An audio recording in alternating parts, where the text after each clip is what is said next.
Good morning, good afternoon, good evening, YouTubers. It's 2 something, maybe 3, probably be 3:33 before I get to sleep. So if that's the case and this uploads at 3:33, get on the ark. Yep. Many times in my family I prayed because of a speaker I heard at Prophecy Club about 1994, that instead of putting in your dollar in the pop machine, the prayer pop machine, candy bar machine, and expecting, just you're going to do what you're going to do, and you pray that God will bless it. Well, how about you turn that around and you say, you trust that the Most High Yahweh has a plan, and maybe He just let you in on it to whatever degree He feels comfortable with you being qualified to be in on it, however small, however large, and pray that you might be a part of that plan. So my family could attest to it, and it's happening rapidly now. I have prayed many times, family prayer, Father, please just show us what you're doing in your world that you created, and allow my family to be a part of the building up of your stone kingdom. Always ended with that, because I believe the kingdom made without hands, that kingdom would smash to bits all the other kingdoms, is real. It's realer to me than all this, stuff. One day my two younger sons were there, and and all of a sudden I just burst out with, I don't care if there's going to be blood and guts. I'm just sick and tired of plastic, bring it on. Kind of how, I've always despised the insipid, mundane, plastic crap. The existence that most people live. They think that water comes out of a tap and it comes out of a fire hydrant and food comes from a grocery store. Sorry, One lady complained that she's going to file a complaint with the county, because the next door neighbor's farm, his property stunk. It offended her.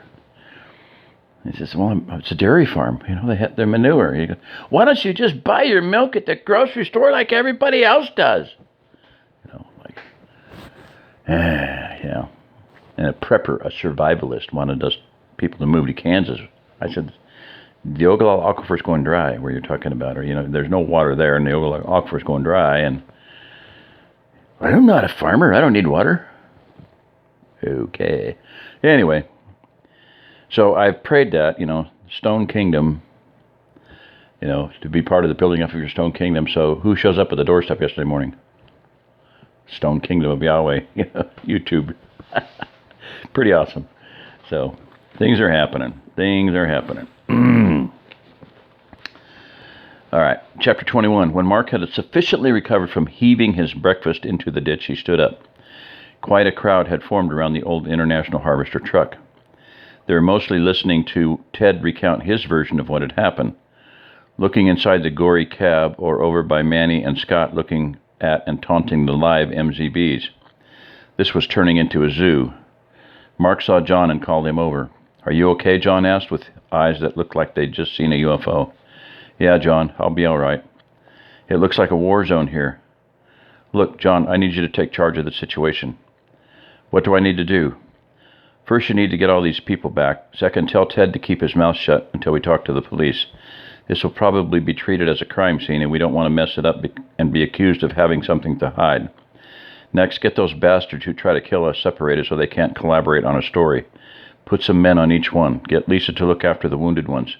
Someone needs to go get the sheriff, and if anyone knows a lawyer who lives around here, get him too. Okay, Mark. John turned and started barking orders at the residents. He called for his guards, who were already there to carry out what Mark had suggested, or go get more guards. Mark climbed back over the short wood fence and sat on the ground. People were still running down the road to the battle site. Mark saw his family coming, and he waved them over to him before they could get to the shot-up truck. After he reassured them that he was fine, he sent the kids back to the house. He asked Jess to have John get Manny, Ted, Scott, and the other guard who was involved away from everyone else and to sit separately until the sheriff arrived. Mark saw Jim's truck turn the corner, weave around the International Harvester and head toward Floresville. He wasn't sure who was driving. Jess talked to John, and Mark saw him grimly nod his head. She came back over to Mark. "Did you shoot any of them?" she asked. "Yes. Are you really okay?" "No, but for the situation, I'm doing pretty well. I need you to try to get as many of these gawkers as you can back to work. Tell them we'll fill them in completely at the meeting tonight." "Okay, honey. Can I do anything else for you?" "Yes, have David bring me a Diet Coke." "They aren't cold." "I don't care. I just have to get this taste out of my mouth." "Okay," she said. Once John had separated all of the Silver Hills men who'd been involved in the shootout, he came over to Mark. "Anything else, Mark?" "Did you find a lawyer?" "Nobody knows any who live around here. They're all in San Antonio." Damn. There was a dollar word. Mark wondered how many he'd used during the shootout. He didn't remember any, but that didn't mean he didn't say a bunch in the heat of the battle. "Ask around again, John. I'd sure like to have one when the sheriff gets here." "But you guys didn't do anything wrong. Why do you need a lawyer?" "John, in these kind of cases, it's not always about right or wrong. That's why we need a lawyer." "I'll ask around again." Mark could see that Jess had gotten most of the onlookers to head back up the hill. That girl was nothing if not persuasive. As he was looking at Jess, heard her group, he saw the Watsons' Jeep approaching the subdivision. The Jeep slowed and stopped when it got even with Jess. She pointed toward Mark, and then it continued down the road. Jerry stopped the CJ5, and he and Tony hopped out and walked up to Mark. "Are you okay?" Jerry asked. "Yeah." Mark, wondering how many more times he would have to answer that question. "But I don't think you'll be able to use the truck today." "No shit," Tony answered without a trace of sarcasm. "Do you need anything?" Jerry inquired. "Yeah, you know any good lawyers around here?" "I know one, good customer of ours. He's just a tax attorney." "At this point, I'll take what I can get." "His name's Ralph Jones. We just delivered a safe to his house a couple of months ago, and he only lives a little ways from here." "Tony, you want to go get him?" "Sure." Tony wasn't one to waste words. He headed for the Jeep. "Anything else you want me to do?" Jerry asked. "Yes," Mark answered and held up a finger to ask Jerry to wait a second. "John! John!" John turned and saw Mark waving him over. He jogged over. "John, this is my friend Jerry Watson from Watson's Guns." The two men shook hands. "He taught my concealed handgun class, and he knows a lot about what needs to be done before the cops get here. Can you tell him where we're at and see if he thinks we need to do something else?" "Roger that," John responded. "I couldn't find a lawyer." "That's okay. Jerry knows one, and his brother went to get him." "Good deal." John and Jerry walked off as John was telling him what he had done so far. A few minutes later, David and Sam returned with Mark's soft drink. Sam explained to her dad that she wanted to make sure he was all right. She told him she'd overheard some of the men say he'd probably be taken into the sheriff's office. He could see she'd been crying, and he assured her everything would be okay. He told David, who had a very somber look on his face as well, to tell his mother he was fine and not to worry. He sent the kids back up to the house with a big hug and then opened the Coke. He took a big mouthful, swished it around in his mouth, and spit it out. He took a big swallow and wished it was cold. Mark looked around. Jerry was pointing things out to John. There were guards on the MZBs whose hands were tied behind their backs with big black wire ties. Lisa was looking at the one with the leg wound, while a guard watched his every move. The one who'd been inside the cab was just lying in the grass. Either Lisa had fixed him up as well as she could, or he was dead. Probably the latter, judging from how badly he'd been bleeding. So that would make 4 dead, 1 wounded, and 6 captured. It was fortunate that these guys had just been a bunch of gangbangers with no real skills. If they'd had better weapons or skills, this could have turned out very differently. It didn't take Tony very long to get back with the lawyer. Mark was a little surprised to see a big black man get out of the Jeep. When Jerry had said Tex might have cut him because he scared Ditka. When Jerry said tax attorney, Mark had pictured Casper Milquetoast. The guy looked like the Bears might have cut him because he scared Ditka. They walked over to Mark. "Mark, this is Ralph Jones," Tony said. "Ralph, this is Mark Turner." "It's nice to meet you," Mark said as he shook the man's paw. "Looks like they bit off more they can chew," Ralph commented. "What happened?" Mark gave him a brief account. "Mr. Attorney, I'm just a property tax attorney. Normally, I'd recommend another attorney and have you call him, but since the phones don't work and things aren't exactly normal, I'll represent you while the authorities investigate this thing if you'd like. I do have a little experience from years ago with criminal law." he said as Mark was trying to figure out why this man looked so familiar. But if you get charged or sued, Ralph continued, we'll have to look for someone more qualified to handle that. Mr. Jones, that's wonderful. How much do you charge? Call me Ralph. Any friend of the Watsons is a friend of mine, and since this really isn't my cup of tea anymore, I'll do it pro bono for now. Now, who else was involved in this thing? Manny Hernandez and Ted Petrie were in the truck with me, Mark informed the lawyer as he pointed out Manny and Ted. Manny and I did all the shooting from the truck. Then Mark swung his hand around to point in the other direction. Scott Simmons and the other guard, I can't remember his name, were here on guard duty, and they helped us pin them down in a crossfire once we got here. How long until the sheriff gets here, the big attorney asked. Someone left to get him about 25 minutes ago. I'm sure they probably had to go all the way to Floresville to find him. I figure he'll be here in 15 or 20 minutes. The big man nodded. You sit tight and let me see if these other fellows want counsel. When the sheriff gets here, you don't say anything other than your name and address until I'm with you. Mark sat back down and took another drink of his Coke. Ralph talked with the other men involved. Just before the sheriff rode up with an ambulance and 2 other squad cars not far behind. Ralph came back over to Mark. Everybody's on the same page. Just tell the sheriff exactly what happened, and I don't think you'll have any problem. If I don't want you to answer something, I'll jump in. Okay, Ralph, thanks for helping us. That's my job. Now here we go. The sheriff got out of his car and took a cursory look around.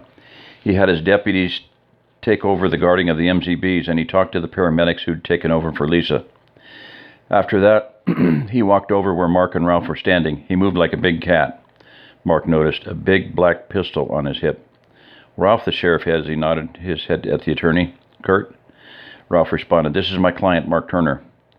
This ain't no property tax assessment case, Ralph, the sheriff said. Yeah, I know.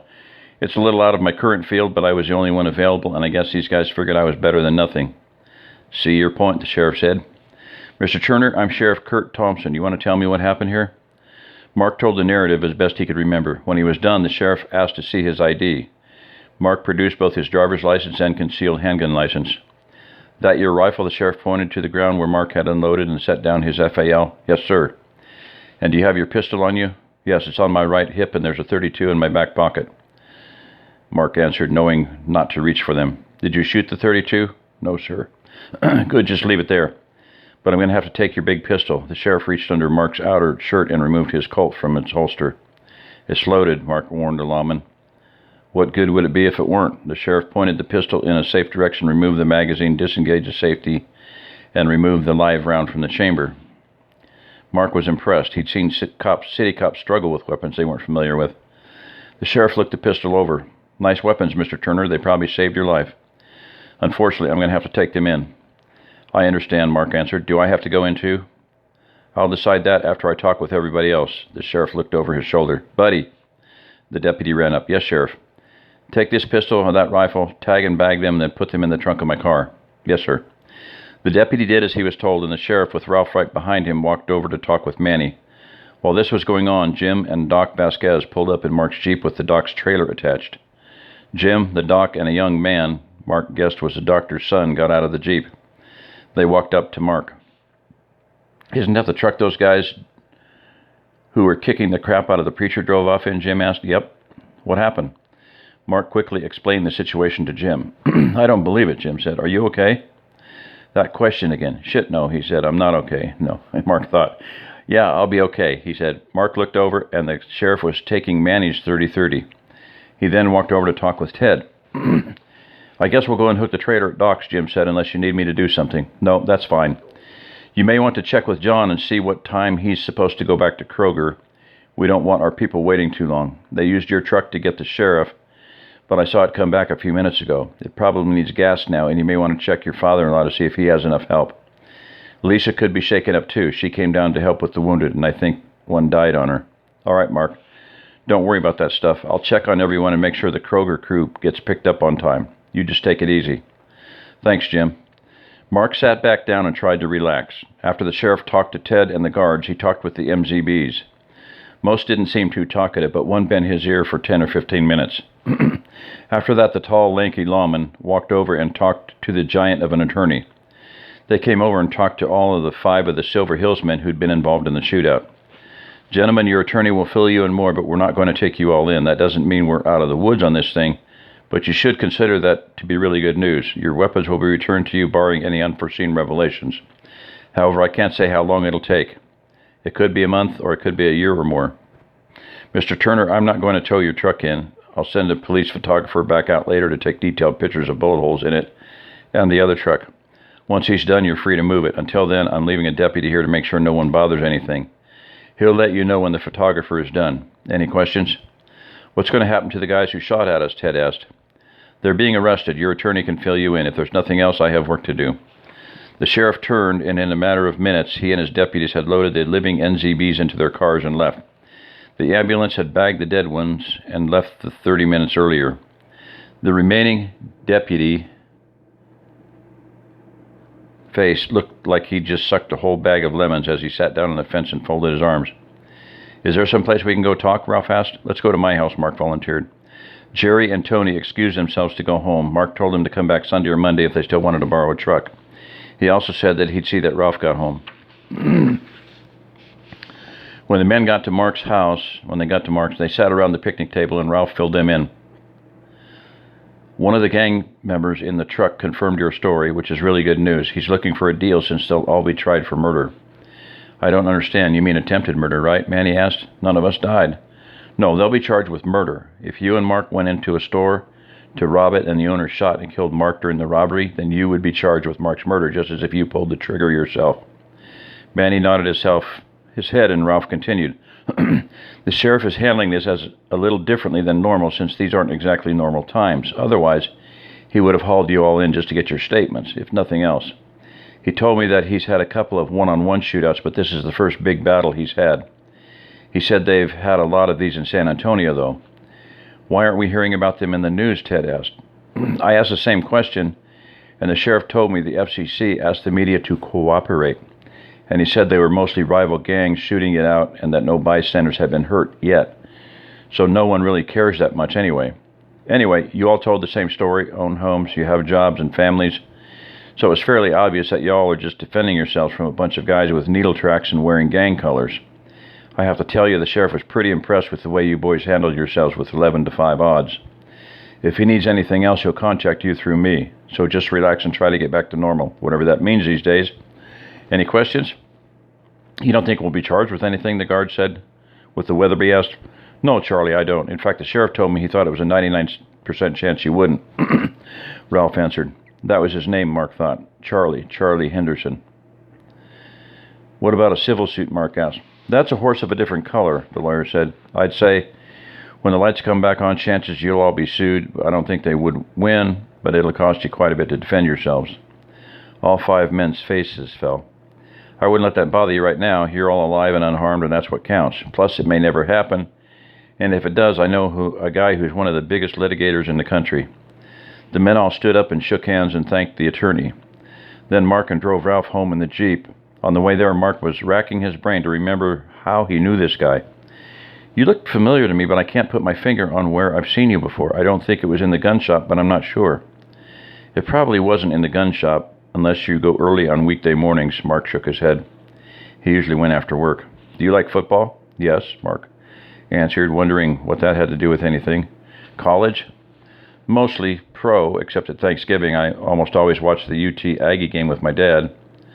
I used to be starting right defensive end for the Longhorns, Ralph said with a smile. Mark slapped his knee. Now I remember. You got drafted by the pros, right? Yep. 3rd round by the Seahawks. What happened? Blew up my left knee in rookie camp. Man, I'm sorry. I'm not. I got to keep my signing bonus, so I used it to go back to school and get my law degree. Then I moved back home. Now I have a beautiful wife and daughter, a nice house, and a job I love. You know what the funny part is? What? Mark asked. I never really liked football. I was good at it, but I didn't love it. Now baseball, there's a game. It's just too bad I never could hit a fastball. When the men pulled up in front of Ralph's house, he got out. Mark stuck his hand out to shake the big bare paw of the former defensive All-American. Thanks for all your help, Ralph. I don't know how I can ever repay you. You're more than welcome, Mark, and don't worry, I'll think of something because you owe me big time, he said with a giant grin. End of chapter 20, whatever that was. 21, right? Yep, 21. All right.